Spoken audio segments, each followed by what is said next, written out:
140 करोड़ के देश में और दुनिया भर में बैठे हुए राम भक्त जो 22 जनवरी के बाद एक अद्भुत आध्यात्मिक चेतना का अनुभव कर रहे हैं। आज मैं मेरे मन की बात और देश की जनता की आवाज को इस सदन के सामने रखना चाहता हूं। मान्यवर, जो इतिहास को पहचानते नहीं, ऐतिहासिक पलों को पहचानते नहीं, वो अपने अस्तित्व को, अपने वजूद को कहीं ना कहीं खो देते हैं। 22 जनवरी का दिन 10 सहस्त्र से भी अधिक सालों तक इस देश का ऐतिहासिक दिन है। 140 करोड़ के देश में और दुनिया भर में बैठे हुए राम भक्त जो 22 जनवरी के बाद एक अद्भुत आध्यात्मिक चेतना का अनुभव कर रहे हैं, इसको वाचा देने के लिए आपने समय दिया, इसलिए देश आपका हमेशा के लिए आभारी रहेगा। मान्यवर, मैंने आज किसी का जवाब नहीं देना है। आज मैं मेरे मन की बात और देश की जनता की आवाज को इस सदन के सामने रखना चाहता हूं, जो सालों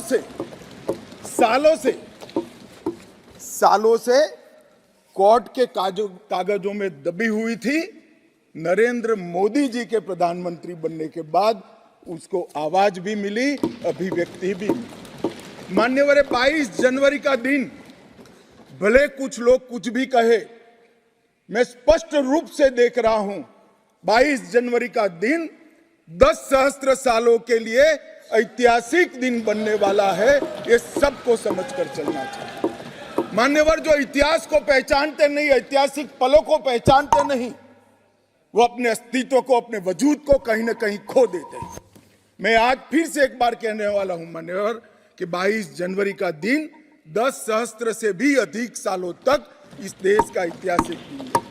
मान्यवर, 22 जनवरी का दिन 1528 से शुरू हुई एक संघर्ष और अन्याय के सामने लड़ाई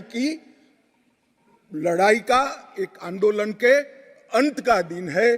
1528 से चली हुई ये न्याय की लड़ाई यहां पर समाप्त। मान्यवर, 22 जनवरी का दिन करोड़ों भक्तों के आशा, आकांक्षा और सिद्धि का दिन है। उनकी आज आशा आकांक्षाएं सिद्ध हुई है। मान्यवर, 22 जनवरी का दिन भारत की, समग्र भारत की, मैं चाहूंगा कि समग्र भारत पर पूरा सदन गौर करे।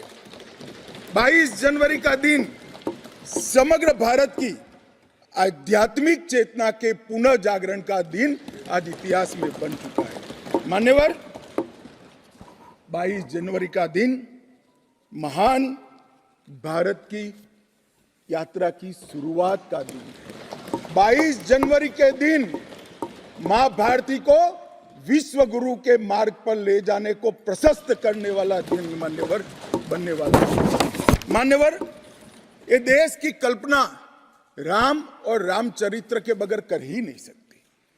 जो इस देश को पहचानना चाहते हैं, जानना चाहते हैं, जीना चाहते हैं, राम और रामचरित मानस के बगैर वो जी ही नहीं सकते। राम का चरित्र और राम ये देश के जनमानस का प्राण है। ये सबको समझना चाहिए, सबको स्वीकारना चाहिए। और इसीलिए मान्यवर, हमारे संविधान की पहली प्रत से लेकर महात्मा गांधी के आदर्श राज्य की कल्पना को राम राज का नाम दिया गया। संविधान में भी राम दरबार को स्थान दिया गया। मान्यवर, जो लोग राम के अलावे भारत की कल्पना करते हैं वो भारत को नहीं जानते, वो हमारे गुलामी के काल का प्रतिनिधित्व करते हैं। मान्यवर, राम व्यक्ति नहीं है, राम प्रतीक है।